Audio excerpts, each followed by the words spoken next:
So yun mga master, welcome back ulit sa ating channel. Bali today, starting na tayo guys dito ng box setting. So nagpabili na tayo guys dito ng materials. Yung primary na gagamitin natin sa ating project, yung ating PVC conduit. So 1/2 lang ginamit natin, at saka yung ating mga utility box, tsaka ating mga junction box.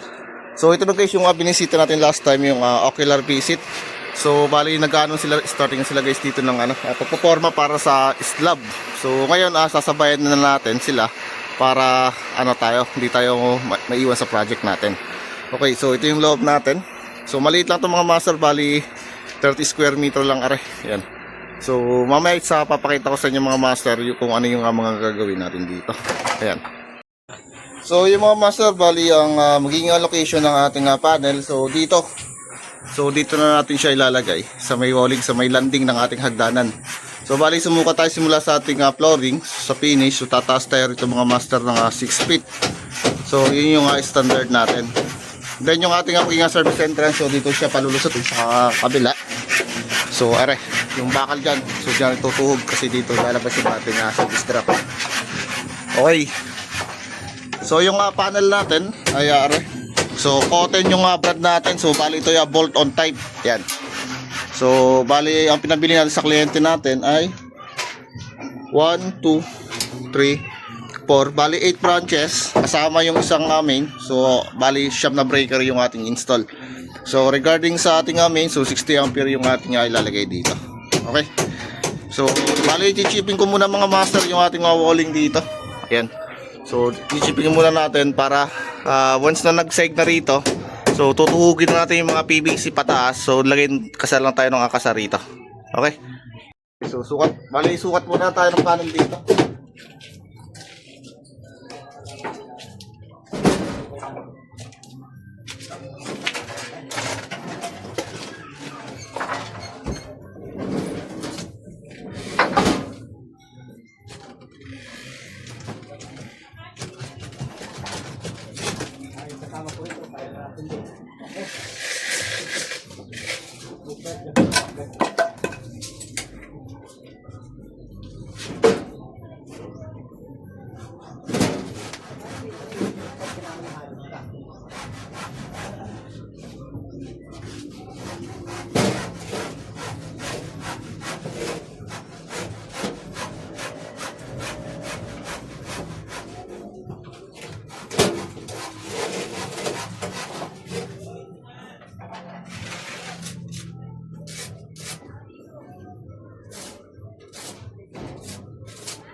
Para dising ko pare? Ha? Pangalab lang yun, dising ko? Oo, dising ko yan. Okay.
So, ayun mga master, bali, tinibag na natin dito yung kakabitan ng ating panel. So, kung makikita nyo, dinaretso ko na sa taas, so isang hollow block lang may masosobra. So, parang hindi tayo mahirapan baba ng ating mga PVC.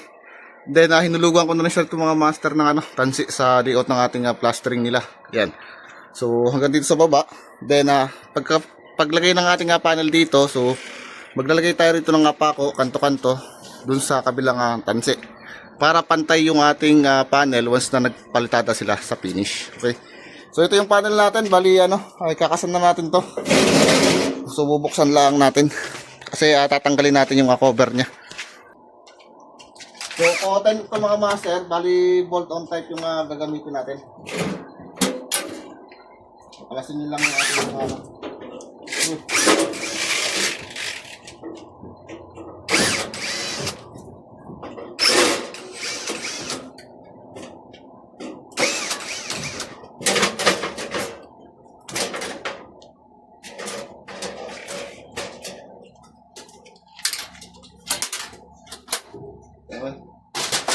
So, pati kakalasin na rin natin. Ibalik ka lang natin muna natin para kung wala.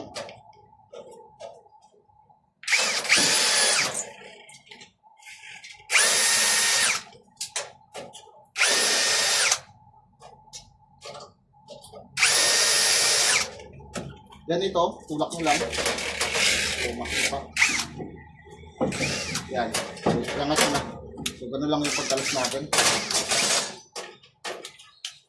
So, RI. Ito natin.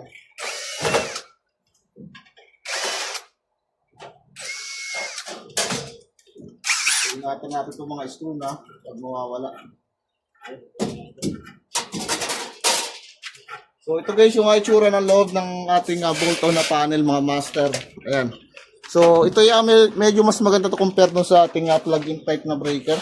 So, ito kasi ay dito natin itatap yung dalawang terminal para sa ating magiging supply. So, dito. Yan. So, yung main natin separate yung sa ibabaw naman. Bale, gagawin natin dito, lalagyan ko muna ng mga masking tape para hindi madumihan ito. So, hindi pasukin ng halo. So, sa likod naman natin, okay na are. Inagkit naman. So, masking tape muna ang katapat niyan.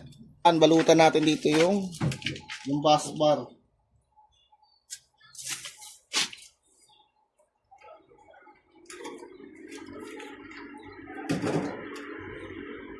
Hindi pa dikit ang masking tape. Ito lang.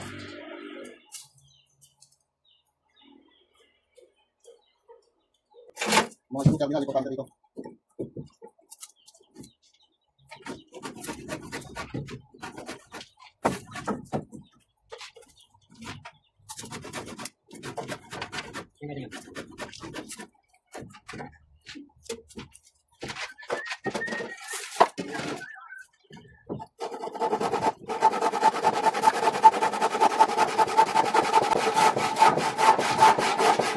Okay, so ngayon gagawin natin isa bubutasin ko ng panel. Bali, gagamit tayo rito ng connector So, para sa flexible connector natin. So, para maganda yung fittings ng ating PVC dito sa ating loob ng ating panel. So, bali gagamit tayo guys ng hole saw.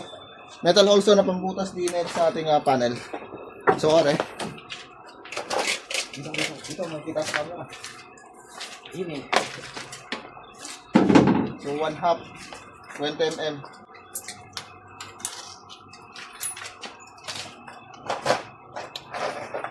Bali, 10 butas mga master kasi yung sobrang PVC, so pataas na natin lahat.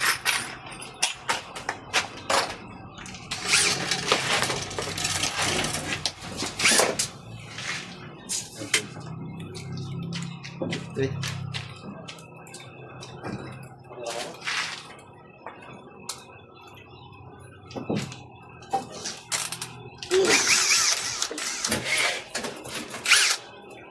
So, set lang natin sa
7, 8, 9, 10. So, kuha tayo ng ating dalawa dito sa kabila para pantay siya.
Okay, so dali na. Then yung last na puputasan ng master, yung pinakang main na yung dadaanan ng ating supply na galing sa ating service entrance.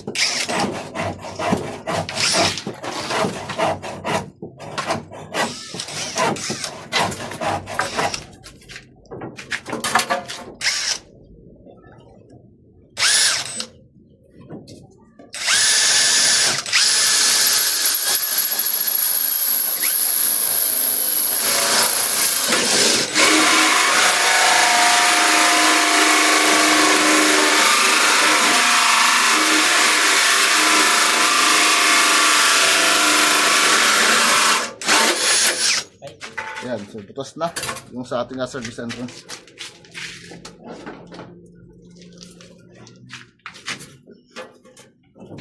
Okay, so lagyan natin siya guys dito ng connector.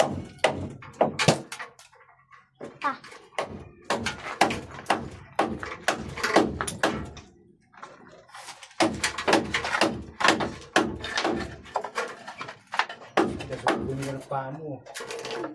Ano nangyari sa paa mo yan?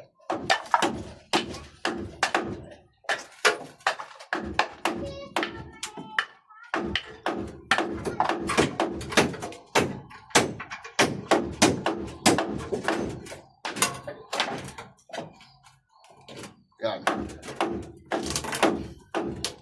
Sumpitan lang natin siya.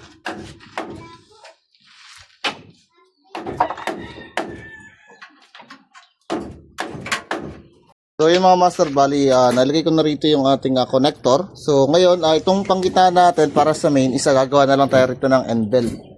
Ayan. So mag-iinit na lang tayo rito ng uno na PVC.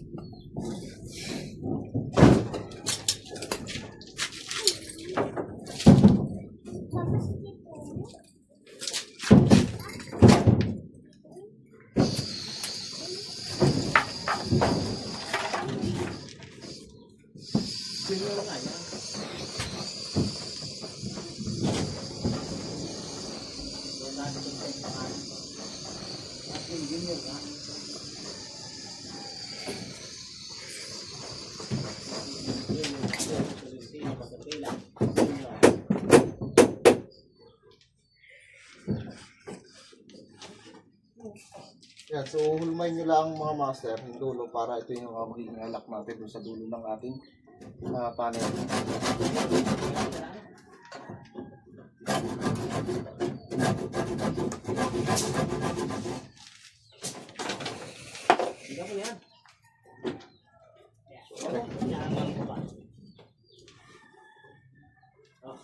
So okay na. So ito yung ilulus natin mga master doon sa mismong lock ng ating PVC.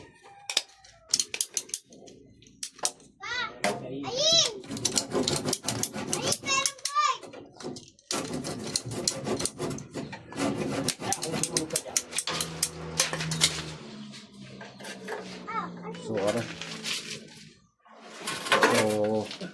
diretso to guys doon sa ating magiging lock sa dulo ng ating PVC. So, ito yung ilalim niya, yung itsura. Okay, so bali kakabit natin yung panel sa mga taas. So, dito mga master, bali nahulugan natin kanina kasi ang natansay. So, napatakan na natin yung kakapalan ng palitada. So, ngayon natatansian natin siya papunta rito. So, papunta rito para mahuli natin dito yung panel. So, para pag pinaltadaan ay hindi siya lalabas. So, bali tatansian muna natin siya rito.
Okay, so bali natansian na natin mga master. Ngayon lalapat ko muna rito yung ating panel bago natin siya pagisan.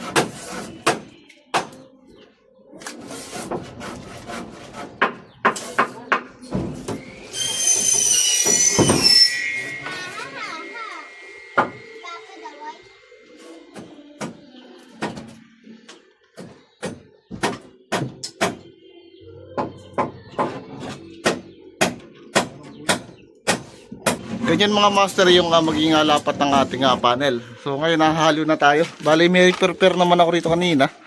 So ayan, naka-prepare na. So bali ngayon ay sahagisan na lang natin siya, din nahalo din. Okay? So yung mga master, bali babasahin muna natin. Tanggalin ko muna yung ating panel dito.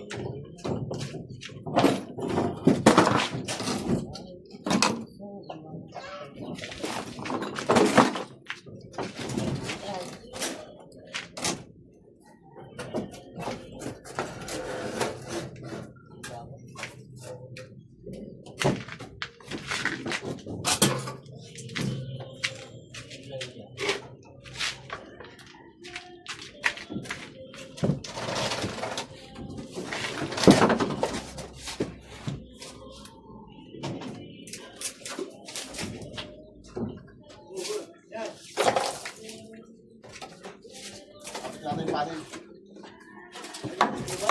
Ha? Ano? Oh, dito. Ha? Wala eh, kamot yung panel eh. Mahirap lang magbigay ng turbo.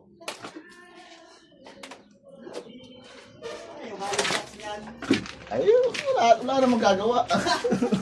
Andiyan na eh. Okay, so yun mga master, bali kakabit na po na guys dito yung ating mismo panel. Okay, so ito yung halo natin sa baba. Ayan. So, diretso kapitan natin siya.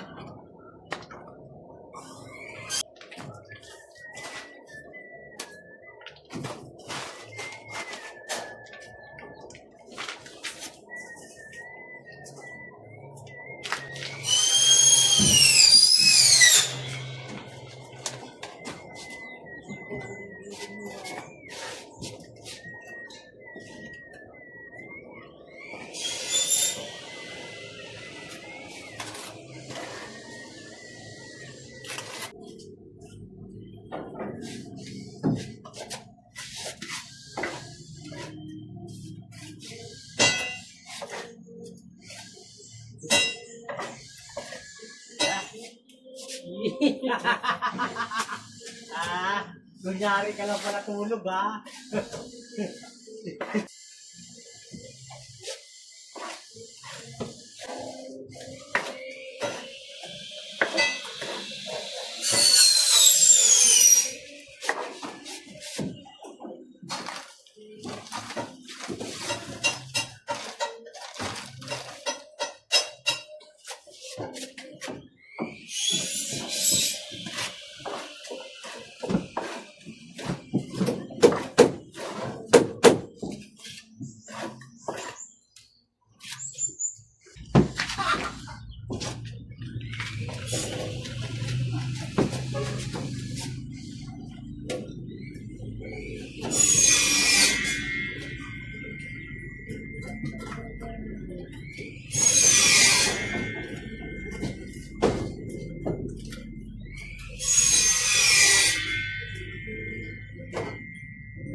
Si ate, ikaw.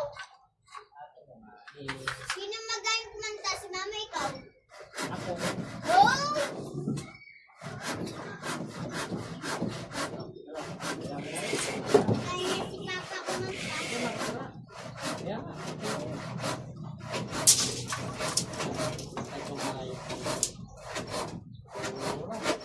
Pitik.